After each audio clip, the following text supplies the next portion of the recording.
They didn't even look me in the eye when they handed me the envelope. 30 years gone in 60 seconds. No thank you, no ceremony, no decency. Just a manila folder and a stranger's voice saying I needed to clear out my office before 5 o'clock.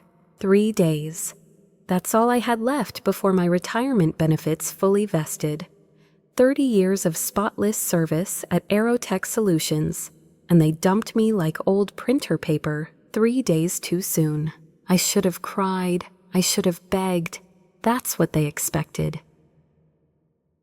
But I just smiled, because they had no idea who they were messing with. Behind that forced handshake and polite goodbye, they didn't see the storm I was about to unleash. They didn't know I'd been watching, taking notes, saving copies, listening when they thought no one was listening. They thought I was just another aging compliance officer, a woman who would walk out with her little box of desk trinkets and disappear quietly into early retirement. They thought wrong. What they didn't know was that for the last 4 years, I'd been keeping a secret archive.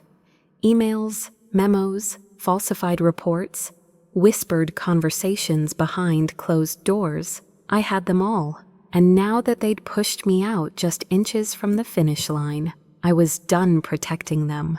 You want war, you're gonna get it. Because I'm not going quietly. I'm not going away. And I am certainly not signing your dirty little severance papers. My name is Linda Parker. I'm 62 years old, a widow, a mother, and until last Friday afternoon, I was the Director of Ethics and Compliance at Aerotech Solutions, one of the largest aerospace engineering firms in the Midwest. I spent the last 30 years of my life in the same office building just outside Kansas City. I watched the company go from a mid-tier supplier of aircraft parts to a national defense contractor. I sat through 6 CEOs, dozens of reorganizations, and at least 100 policy rewrites. Through it all, I kept my head down, followed the rules, and made sure everyone else did too. I wasn't flashy. I wasn't loud. I was the one who reviewed the audit trails no one wanted to touch. The person who asked the questions that made people uncomfortable. I never cared about climbing the ladder. I cared about doing the job right. Because that's how I was raised. My dad worked for the city for 40 years. Never got rich, never complained. But his name still means something in our neighborhood. And I wanted my name to mean something too. I didn't start out in compliance. I began in accounting fresh out of Missouri State, answering phones and sorting invoices. But numbers told stories to me, stories others couldn't see. I'd notice when a vendor's payments doubled in a month, when a report didn't quite align with shipping records, or when someone conveniently left out an expense code on a travel reimbursement. Over time, people started coming to me, quietly, whispering things like, "Can you take a look at this? Something feels off." I wasn't the police, but I was thorough. And eventually, I found myself leading internal investigations into things others didn't want to get near. It was never glamorous, never easy. I missed birthday dinners, school plays, and anniversaries sitting at my desk, trying to untangle numbers someone didn't want untangled. I lost my husband Mark 12 years ago, cancer, and I buried myself in work to survive the grief. My daughter Erica was in college when he passed. She offered to drop out and move home, but I told her not to. Mark would have hated that. So I worked harder, stayed later, said yes to every project. I figured if I just did everything right, maybe I could build a future strong enough to carry us both. And I did. I saved every penny, never missed a mortgage payment, put Erica through grad school, all with the quiet faith that one day I'd retire with dignity, that my pension, my earned pension, would be there waiting for me like a promise fulfilled. For 30 years, I was loyal to Aerotech, but loyalty, as it turns out, is a one-way street. The man who fired me. Brian Callister wasn't even around a year. He came in from New York with a clean-cut suit, a buzzword-heavy mission statement, and a smug grin that made your skin crawl. He called it operational purification. What it meant in real terms was slash and burn cut departments replace people with software, outsource what used to be in-house. I wasn't impressed. I've seen his type before. Men who think ethics are optional if the numbers look good. But I stayed professional. When his changes started skirting regulation, I flagged them formally. Respectfully, I didn't yell, I didn't make threats, I submitted the risks, logged the irregularities, did exactly what my role required. And then, quietly, I was removed from key meetings. My memos got rerouted. Reports I asked for were suddenly unavailable. The IT department migrated my access without warning. And that's when I knew. They weren't ignoring me. They were preparing to erase me. I started backing up everything: home drive, external copies, physical files. It wasn't paranoia, it was survival.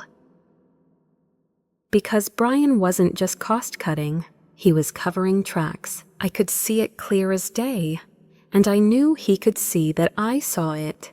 I thought I'd make it to retirement. I really did. I kept my head down, hoped for the best, and tried to believe that 30 years of service still meant something. But when I got called into his office that Friday alone, no HR present, I knew exactly what was coming. Still, I hoped I was wrong. Maybe it was a misunderstanding. Maybe they were just moving me to a new role. Maybe I'd still walk out with my dignity and my pension. I should have known better. Because people like Brian don't just plan your exit, they calculate it. And in my case, they calculated it down to the hour. His office smelled like expensive leather and arrogance. I remember standing in the doorway for a full second, taking it in. Mahogany desk, floor-to-ceiling windows. Some abstract metal sculpture on a pedestal that probably cost more than my car. Brian Callister didn't even look up when I entered, just motioned for me to sit like I was another task on his calendar, one he was eager to cross off. "Linda," he said finally, glancing up with a tight, practiced smile. "Thanks for coming in." His tone was calm, controlled, rehearsed. That's when I saw the manila folder on his desk, and everything inside me locked up. "No one ever puts your promotion in a manila folder." "I'll get straight to it," he said, folding his hands. "Due to ongoing restructuring and budget realignment, your position has been deemed redundant, effective immediately." I didn't flinch, not because I wasn't stunned, because I expected it. I just didn't know how brazen they'd be about it. "You'll receive 3 months severance." He continued tapping the folder like it was a generous gift. "We've also included a non-disclosure and release clause. Pretty standard. Just sign and return by tomorrow evening." "Tomorrow," I said, my voice steady. "That's quick." "It's best to close things cleanly," he replied, leaning back like this was a dental appointment. No confusion, no lingering, no witness either. There was no HR rep in the room, no legal, just me. And the man who was trying to erase 3 decades of my life like I was a line item. "Your benefits will cease immediately," he added. "You'll be escorted to your office to collect any personal belongings." Escorted, like a criminal. And just like that, no warning, no performance issue, no due process. I was out 3 days. That's all I had left before my full pension kicked in. They didn't even wait until Monday. They couldn't risk it. Every day mattered. Every dollar they could save by terminating me early was apparently worth more than 30 years of loyalty. But I didn't cry. I didn't argue. I just nodded and reached for the folder. Brian looked almost disappointed, like he'd rehearsed responses to my outrage and didn't know what to do with my silence. "Thank you for the opportunity," I said flatly, standing. He blinked. "Excuse me?" I said, "Thank you," I repeated, clutching the folder, "for showing me exactly what kind of company I've been working for." And then I left, calm, composed, unbroken. They were banking on fear, on panic, on desperation. They had no idea what they'd just triggered. Outside his office, a security guard waited, young, polite, clearly uncomfortable. "Ms. Parker, I'll walk you to your office," he said softly, avoiding my eyes. He didn't have to say he was sorry.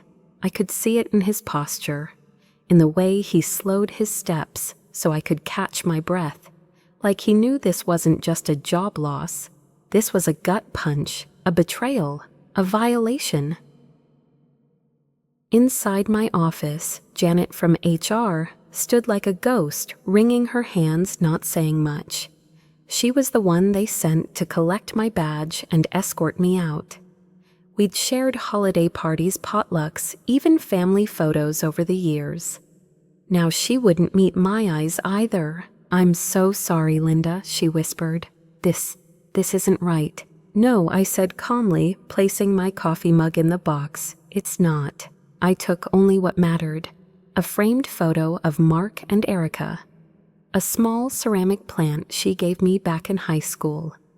My ethics award from 2012 still collecting dust on the shelf. I left everything else. The rest belonged to them. But what they didn't know, what they'd never planned for, was what I'd been doing in the background. Because this wasn't the first time I felt something wasn't right.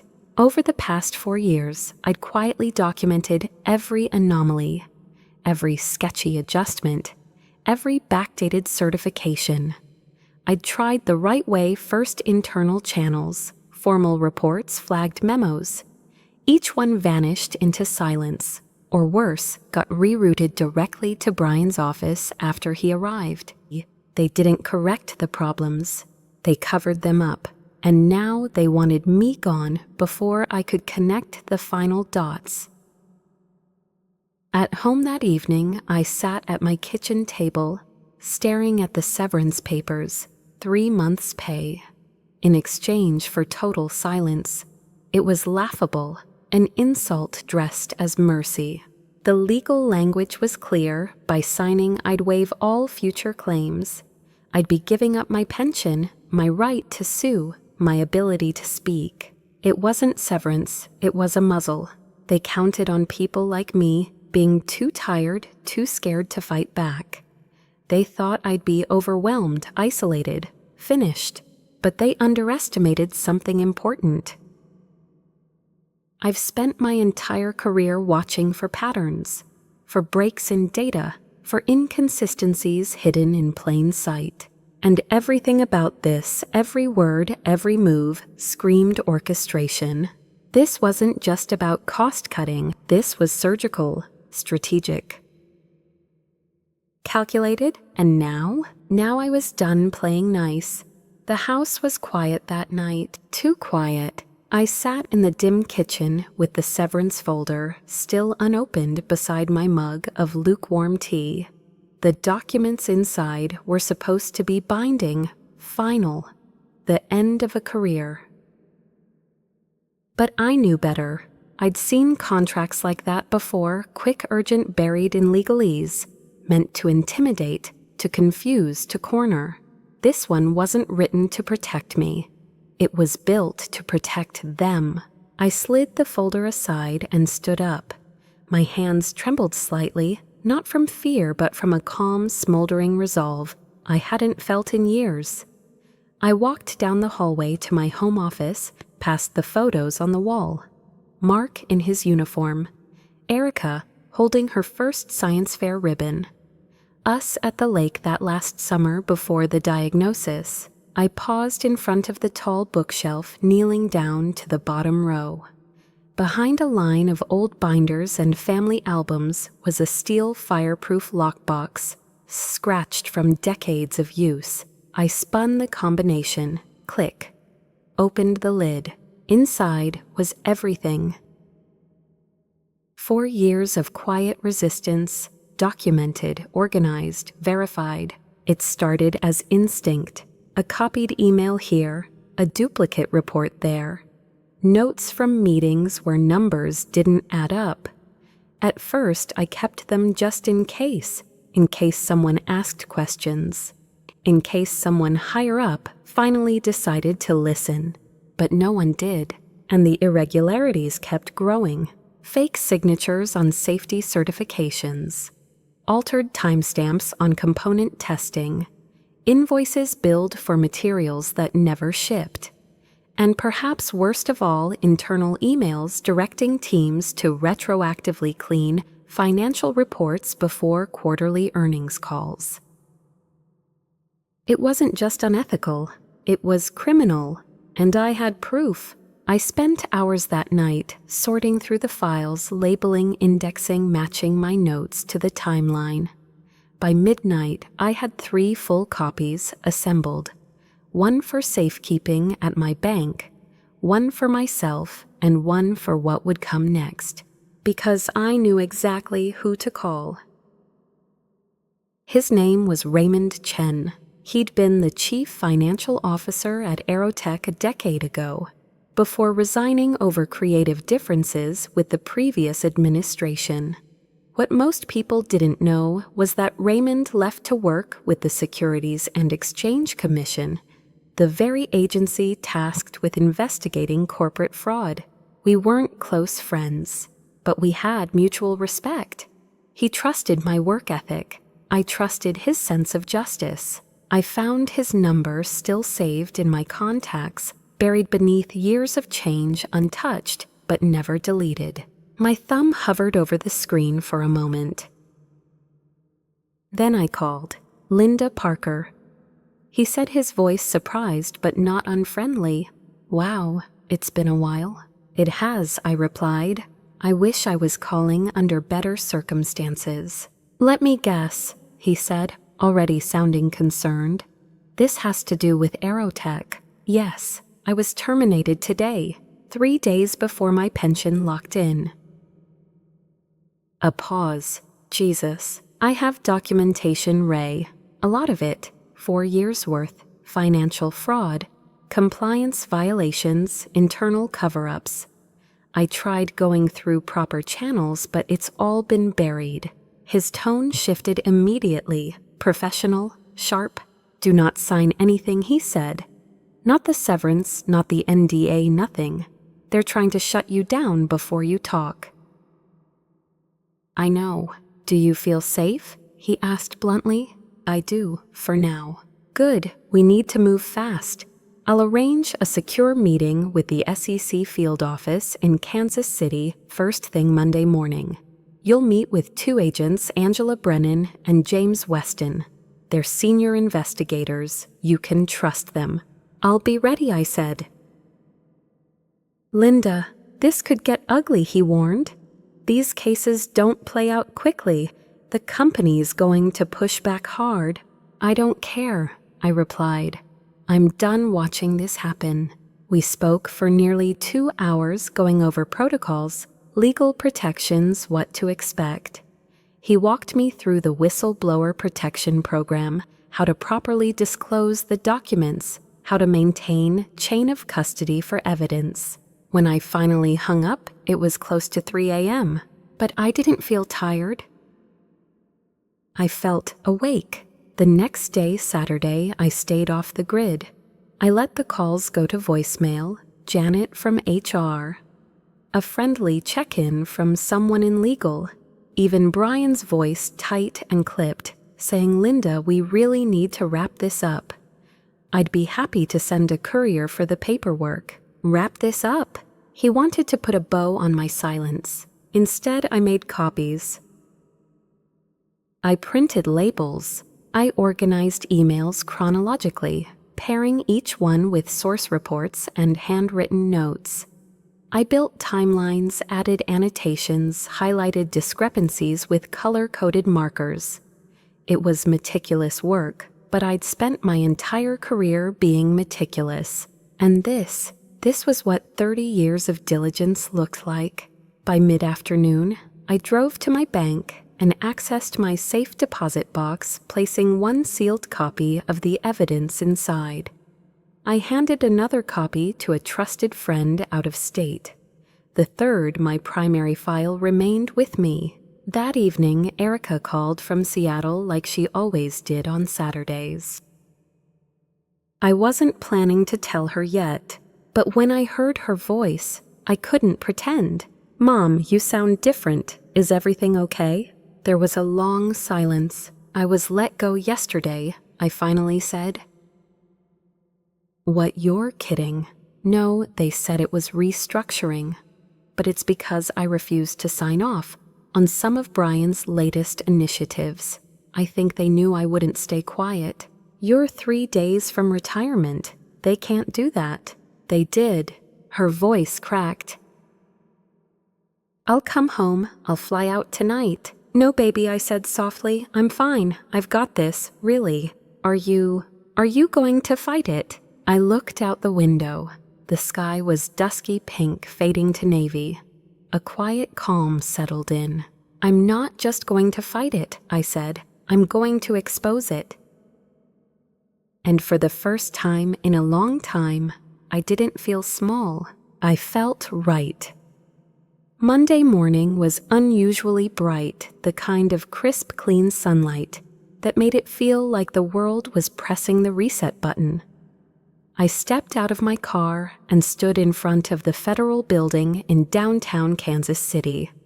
The documents locked securely in the briefcase at my side. My palms were dry, my heartbeat steady, but I wasn't calm. I was ready. Inside, the atmosphere was hushed, clinical. Security scanned my ID, offered a nod, and sent me up to the 5th floor. A glass door with etched lettering, United States Securities and Exchange Commission, greeted me like an old adversary. Raymond met me in the lobby, dressed in a charcoal suit with that familiar mix of warmth and gravity. "You look prepared," he said. "I am." He nodded. "Let's begin." He led me into a conference room with neutral walls, a long wooden table, and 2 people already seated. Angela Brennan, a senior enforcement attorney, with sharp eyes and a notebook already open in front of her, and James Weston, a forensic accountant, who looked like he hadn't slept in a week and probably liked it that way. They rose to greet me, firm handshakes, crisp introductions. Ms. Parker, Angela began. "I want to make something clear before we proceed. Once you share this information with us, it becomes part of an official investigation. There's no reversing that step. Do you understand?" "I do," I said. "And I'm not here to look back?" For the next 3 hours, I walked them through everything. Shipment logs that didn't match invoicing reports. Quality assurance certifications backdated weeks after the products had already been installed. Email threads from engineering managers who had been advised to tweak data so it aligned with quarterly projections. False vendor contracts, shell payment accounts, and the steady, undeniable rise of revenue manipulation, starting 6 months before Brian Callister's arrival, but exploding under his leadership. James flipped through one section of reports, frowning deeper with every page. "These discrepancies aren't clerical," he muttered. "They're deliberate, and they've been propping up earnings by at least 18%. "Closer to 20, I said quietly, "if you count the contracts booked but never fulfilled." Angela tapped her pen against the folder. "And you reported these irregularities internally?" Repeatedly, I said, pulling out a separate binder. Inside were memos I'd written, sent to 3 different levels of management, copied to legal, archived, ignored. After Brian arrived, I continued. All reports were rerouted to his office. I never got a single reply. My access was reduced. And shortly after, I refused to certify a component batch for military contracts. I was terminated. Raymond folded his hands. 3 days before her pension vested, Angela exhaled slowly. That timing is not going to help them. James looked up. And if this data is accurate, it's not just wrongful termination. It's securities fraud, plain and simple. Angela leaned back in her chair. We'll need a formal statement, of course. After that, we begin our investigation. This usually remains confidential until we determine if enforcement action is warranted. How long does that take? I asked. It varies, she said. But in this case, with this level of documentation and the clear paper trail, we might move fast. Faster than anyone expected. I hadn't even made it back home before my phone rang. Janet's voice was thin, shaken. Linda, something's going on. The board's called an emergency meeting. Brian's been locked in his office all morning. There's talk that the SEC contacted legal directly. So it had begun. They'd felt the first tremor. I'm not surprised, I said, keeping my tone neutral. I advised them to do that. She paused. Linda, did you report something? I hesitated for a breath. Then firmly I reported everything. That afternoon, I received 3 more calls. One from Aerotech's legal counsel, suddenly eager to clarify the terms of my termination. Another from Brian himself, leaving a message that started polite and turned curt. Linda, I think we've had a misunderstanding. This doesn't have to become a public spectacle. We can still reach an agreement that works for everyone. And then the last message, a new voice. William Monroe, chairman of the board. Ms. Parker, he began, voice stiff-forced. We've reviewed your recent communications, and we'd like to invite you to the office to discuss your concerns further, perhaps tomorrow morning. I didn't even have to think. I texted my attorney instead. If they want a conversation, they can come to your office with the SEC present. By Tuesday, the story had cracked open. Local business media published a short piece, Aerotech faces internal review, following whistleblower complaint. No names, no details, but enough to send waves through the industry. Their stock dropped 12% before noon. By Wednesday, the SEC had served Aerotech an official request for information. Behind the scenes, federal agents reached out to the company's general counsel with questions about compliance structures, revenue reporting, and whistleblower retaliation protocols. Suddenly, people who'd avoided eye contact with me in the break room were scrambling to distance themselves from Brian. And Brian, he was spiraling. On Thursday, he gave an internal interview, leaked of course, claiming my departure was due to long-standing performance issues and that I had a personal vendetta after being passed over for promotion. Classic tactic, attack the credibility of the whistleblower. Make it personal, emotional, irrational. But I wasn't angry. I was focused. I didn't fire back. I didn't go to the press. Instead, I went to my bank. There was something I hadn't shared with the SEC yet. 3 years ago, while archiving old communications from our former CEO, I'd stumbled across an email chain that didn't belong in my inbox. It included 2 board members discussing optics management around a shaky acquisition and whether they should temporarily reclassify assets to keep the quarterly numbers up. I hadn't known what to do with it back then. It wasn't related to anything I was working on. It wasn't even clear if it was illegal, but I'd saved it anyway. Now it was context. It was pattern. I called Raymond that night. I have something new, I told him, something that changes the timeline.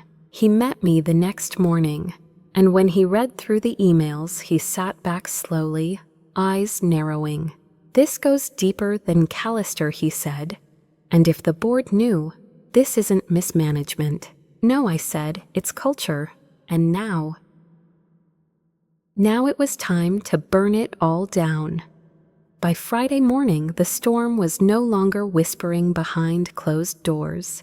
It had broken the front gates. What started as a quiet investigation had erupted into a full-blown corporate scandal. Local news stations aired segments with titles like "Aerotech in Turmoil and Whistleblower Exposes," "Defense Contractor Fraud." Financial reporters clung to the only name they had: mine. I was no longer just Linda Parker, the woman they tried to erase. I was now a former senior compliance officer with over 30 years of service, and more notably, the whistleblower at the center of Aerotech's unfolding crisis. It was surreal. My face wasn't on screen, but my name was everywhere. Radio ticker tapes, online headlines. Sources confirm SEC probe triggered by internal documents. Company stock tumbles amid allegations of fraudulent reporting. The story was spreading like gasoline had hit dry grass, fast, unforgiving. The stock dropped another 15% by lunchtime. At home, I sat quietly watching the news without flinching. Erica called from Seattle in a fury. "Mom, they're talking about you like you're the villain Callister. Gave an interview to the Financial Journal, saying you were unstable and that you'd been disciplined for hostile behavior." What the hell is he doing? I let her vent. She needed to. But I wasn't surprised. This was classic damage control, classic desperation. When you can't discredit the facts, you go after the person. You paint the whistleblower as bitter, vengeful, irrational. And still, I didn't flinch, because I knew something Callister didn't. The SEC wasn't sitting on their hands, and I wasn't alone anymore. That afternoon, Raymond called. His voice was grim but confident. "We've moved to the next phase," he said.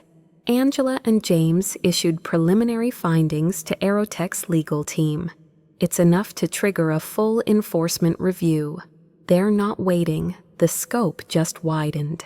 How wide? Wide enough that 3 board members retained private counsel today. 2 have already stepped down. My heart didn't leap. It didn't celebrate. It just settled heavier in my chest. The people who had smiled at me in elevators, toasted me at company retreats, sent holiday cards signed "warmest regards" they had known. Maybe not everything, but enough. Enough to stop it, and they didn't. Later that evening, I received an unexpected knock at my door. I looked through the peephole and saw someone I hadn't laid eyes on since the Friday I was fired. Patricia Donnelly, Aerotech's chief operating officer, and now, according to rumors, the interim CEO. I didn't open the door. She didn't speak. She just slid a thick envelope into my mailbox and walked away. Inside was a formal letter from the board, reinstating my employment, retroactively restoring all lost benefits, including my pension, and placing me on administrative leave pending internal review. There was no apology. Just fear, the kind of fear that wraps itself in formal language and legal polish. The kind that says, "Please don't sue us." The kind that says, "Maybe if we give you back what we stole, you'll stop talking." They didn't understand me at all. The next morning, Barbara, my attorney, met me at her downtown office. Glasses perched on her nose, calm as always. "They've lost control of the narrative," she said. "The only thing they can do now is beg for containment. You have leverage, Linda, a lot of it." "Then they're going to come knocking again," I said. "They already have," she replied, sliding a legal memo across the table. The board's requesting a formal meeting with you, with me, and with their outside counsel.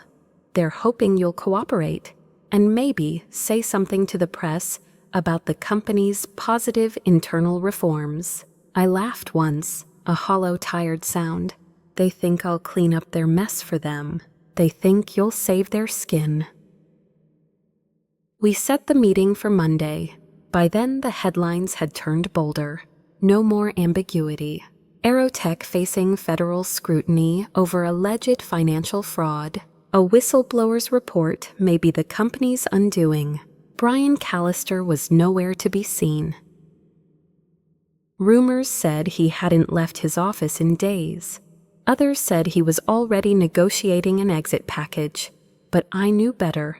There was no exit big enough to shield him from what was coming. That weekend I stayed quiet, didn't answer the door, didn't respond to the dozen emails flooding my inbox. Former coworkers, reporters, lawyers, even strangers claiming to have inside information.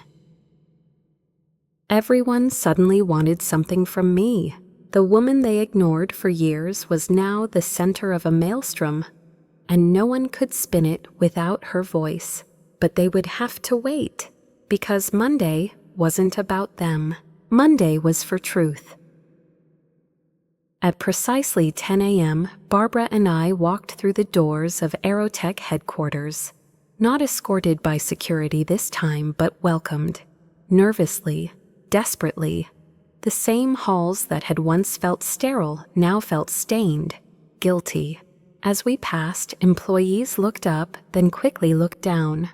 Conversations paused mid-sentence. The boardroom was different, too.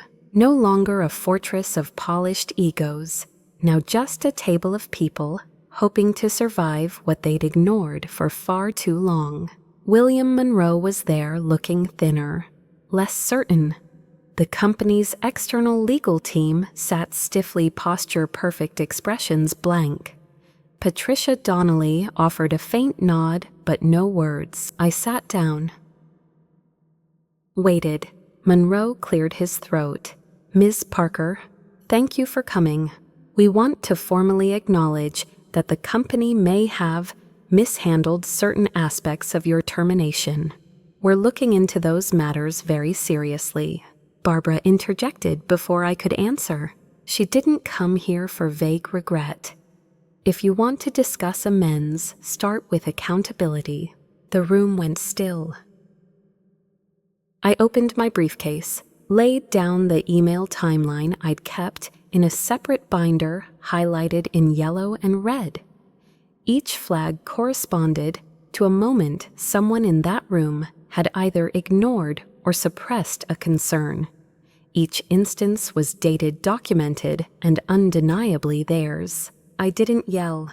I didn't raise my voice. I let the silence do the cutting. And it did. When Monroe finally spoke again, he didn't sound like a man in charge. He sounded like a man begging for a parachute. We're prepared to offer you a consulting role in the restructured ethics division, he said. You would lead policy creation, training, oversight, full autonomy, starting immediately. I looked at him, straight through him. For 30 years, I said, I gave this company everything.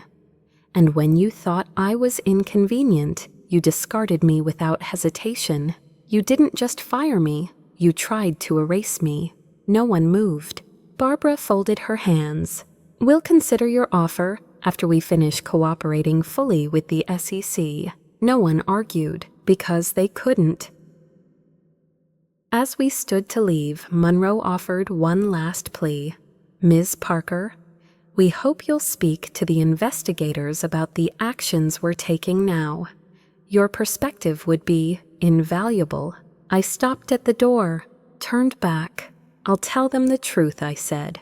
Whatever it helps or destroys is up to you. And then I walked out. The woman they had tried to silence had just shut down the room. That night, after the boardroom showdown, I sat on the back porch with a glass of water and no appetite for anything stronger. The early spring breeze rolled in across the fields, bringing with it the faint scent of lilac and the kind of quiet that only comes after something massive has cracked wide open. I thought I'd feel triumphant. I didn't. I felt tired, not defeated, not unsure, just weary in a way that seeps into your bones, like something deep inside had been holding its breath for years and had finally exhaled. The porch light buzzed softly as I leaned back in my old wicker chair. Mark and I had spent countless nights out here, coffee in hand, him reading the newspaper, me organizing my day.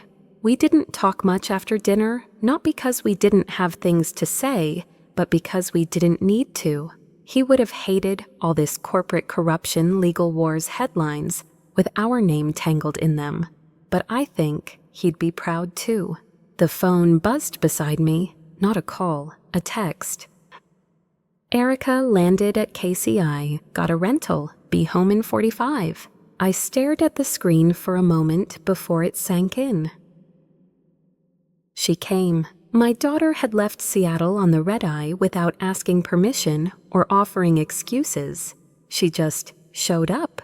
I should have known she would. At 9:47 p.m., headlights cut across the driveway. A silver SUV pulled in beside the porch, and a familiar figure stepped out, duffel bag over her shoulder, eyes scanning the yard. Erica looked older than I remembered. Maybe not in years, but in presence.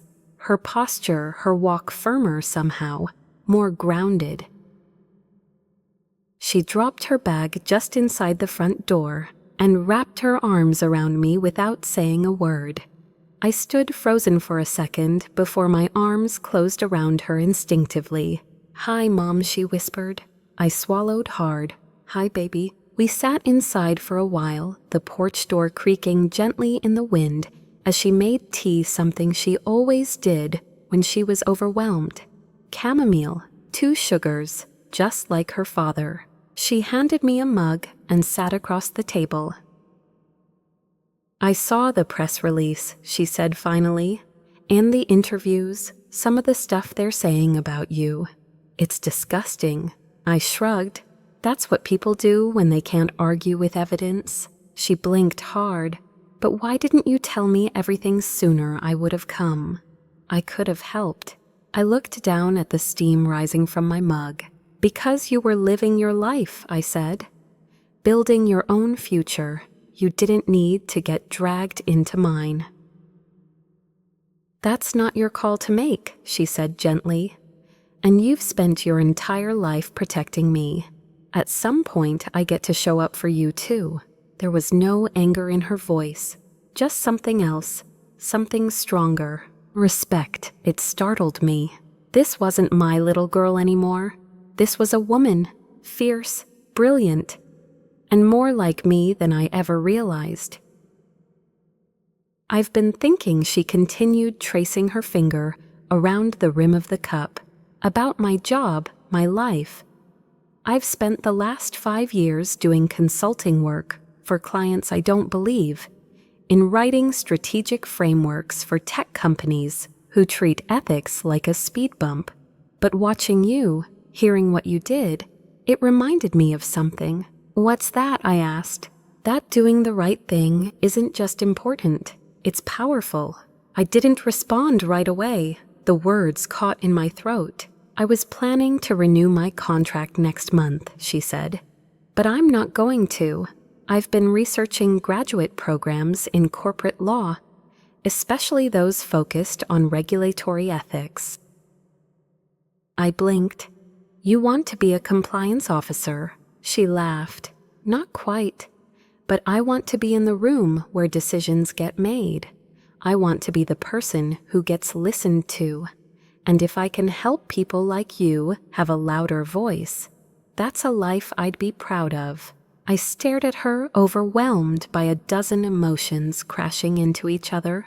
All at once, pride, fear, awe, love, and something else, relief. Because maybe everything I'd been fighting for, everything I'd lost, Sleep over sacrificed holidays for worked until midnight to preserve it hadn't just been for Aerotech, or for myself, or even for the truth.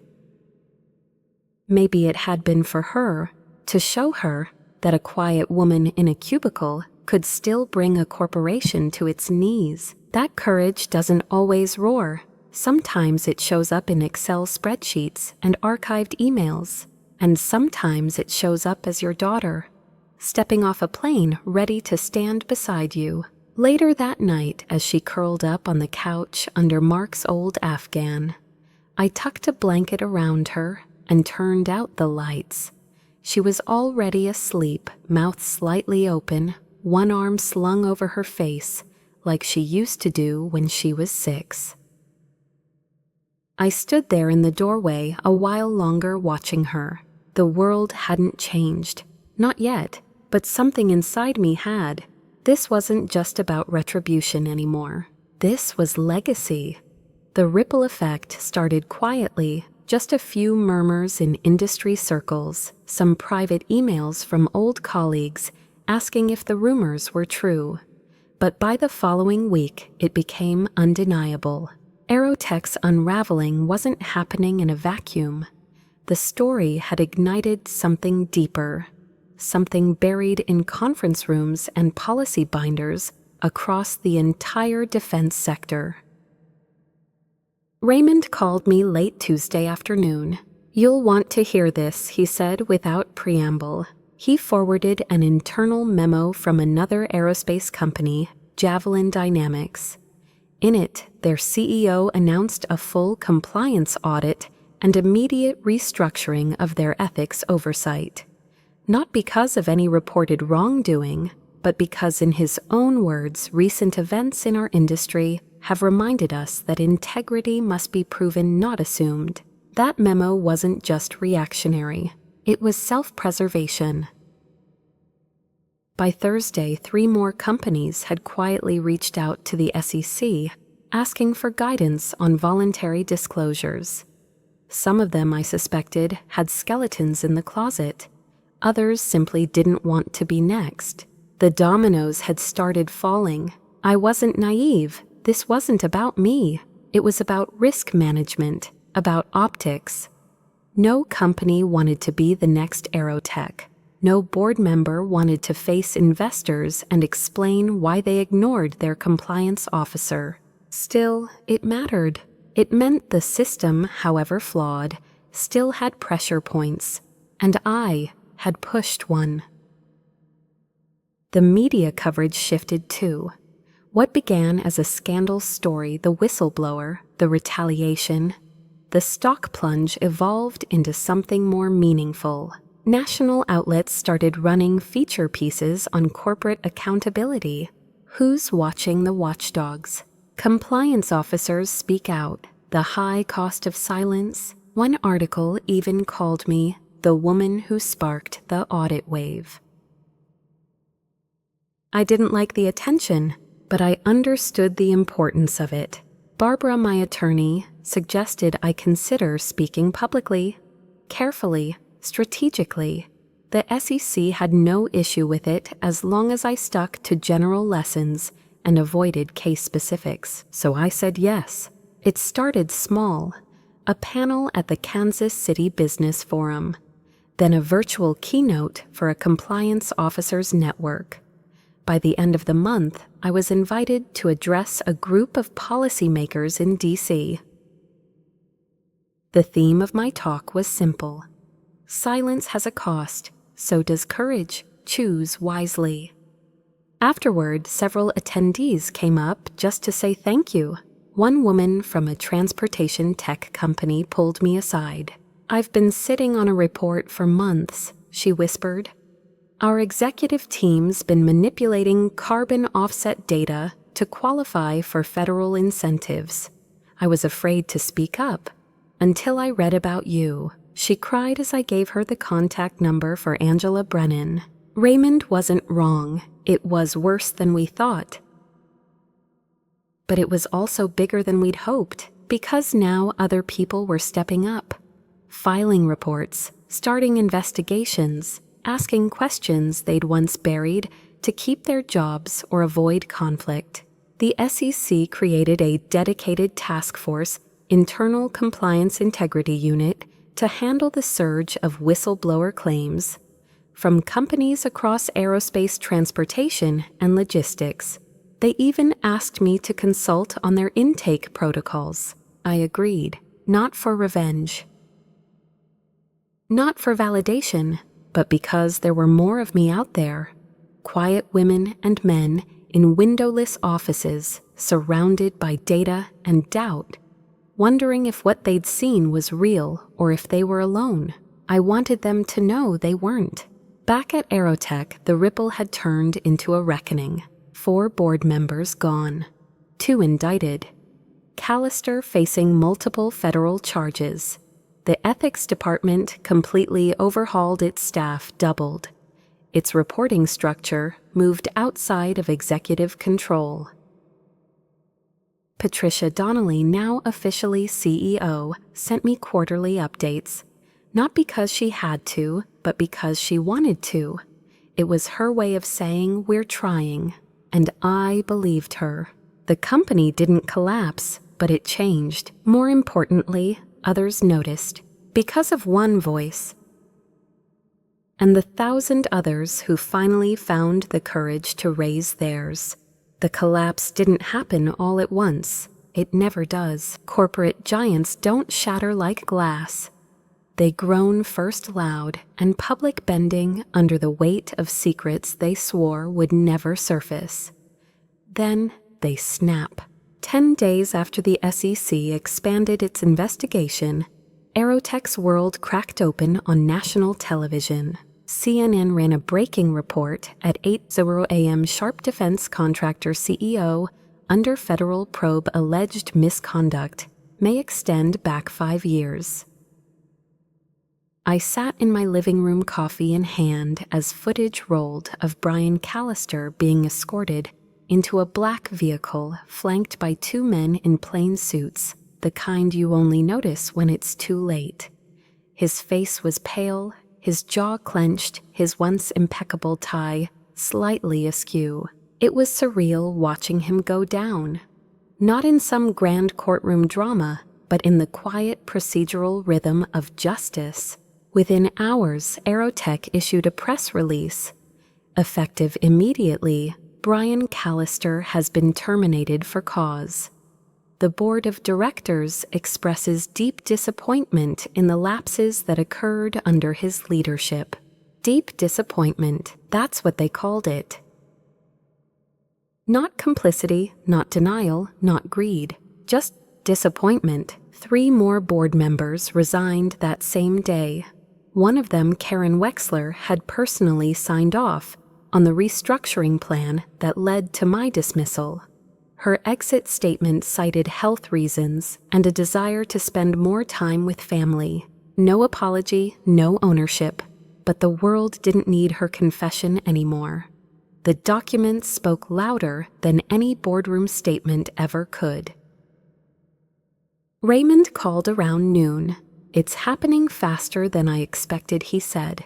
"Callister's being charged with multiple counts of securities fraud, conspiracy, and obstruction. The DOJ just stepped in." I blinked. The Department of Justice. Yep, SEC laid the groundwork. DOJ's taking it across the finish line. And the others? 2 board members are cooperating, but another, Richard Ellis, lawyered up fast. If he flips, it could crack wide open.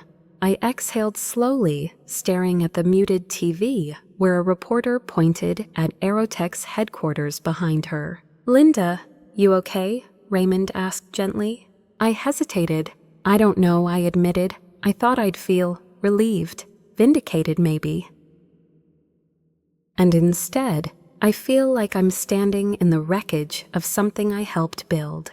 Raymond didn't rush to comfort me. He let the words sit. "Sometimes doing the right thing doesn't feel like winning," he finally said. "But that doesn't make it wrong." 2 days later, I received a letter hand-delivered, thick cardstock Aerotech letterhead, embossed in silver. Inside was an official apology from the board. It wasn't generic. It wasn't filtered through PR. It was personal. It acknowledged the failures, the retaliation, the culture of silence that had festered under their watch.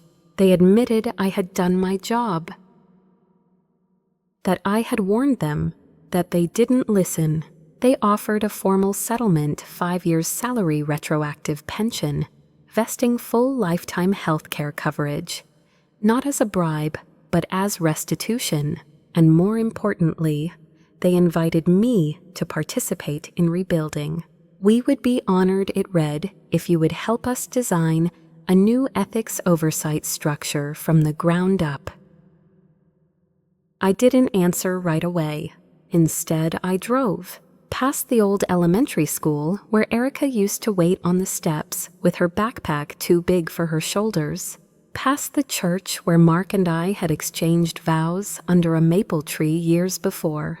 Cancer hollowed out our plans, past Aerotech itself. There were protesters outside now, not angry crowds, but small, silent groups holding signs. Truth matters. Accountability begins at the top. And one that stopped me cold? Thank you, Linda. I pulled over, sat there for a while, watching, remembering I hadn't wanted this. I hadn't asked for headlines or handshakes. I just wanted my voice to matter. A week later, I stood in a federal courtroom as Callister entered his plea guilty. His eyes swept the room briefly, and for a moment, they met mine. He didn't look smug this time. He didn't look angry. He looked like a man who finally realized that everything he'd built on deception was dust in the wind. The judge accepted the plea. Sentencing was scheduled for fall. Outside microphones waited, cameras swiveled. I kept walking. No statements, no interviews. The story was already written. Back home, the air felt different, lighter, not because justice had magically fixed everything, but because truth, real documented, undeniable truth, had won. Erica was waiting at the kitchen table when I walked in, typing away on her laptop. She looked up. "He's done," she said. "I know. You okay?" I thought for a moment. "I'm getting there." She stood, came around the table, and wrapped her arms around me. "We're going to be okay, Mom," and for the first time in a very, very long time, I believed her. 6 months later, the world had moved on, but I hadn't. Not because I was stuck, not because I couldn't let go, but because when the dust finally settles and the headlines stop screaming, you're left with the quieter reckoning, one that happens inside your own chest. The kind that asks, was it worth it? I'd asked myself that question every morning as I made coffee in the quiet kitchen of my new lakeside home, a modest place just outside of Columbia, Missouri. Nothing extravagant but peaceful, and mine. The money was never the goal, but it came. The SEC awarded me a substantial whistleblower payout, 15% of the total penalties Aerotech incurred. Combined with my full pension restored benefits and the board's additional settlement, I now had more financial stability than I ever thought possible. But none of that could rewind the years I gave to a company that only remembered my name when it needed to bury it. Still, I wasn't bitter, just clear on what mattered. Clear on what didn't. I had turned down Aerotech's offer to return in any official capacity. They wanted me to consult to lead their rebranded ethics and accountability division. Said it would be symbolic, healing, a fresh start. But I didn't want to be their symbol. I didn't want to be a face they used to tell shareholders, "See, we're different now." Instead, I took a different offer, one I never expected. The SEC invited me to join a task force dedicated to improving whistleblower protections across corporate sectors. I wasn't an attorney or a policymaker, but I had lived it. And that, they said, was exactly why they needed me. I accepted, and it changed everything.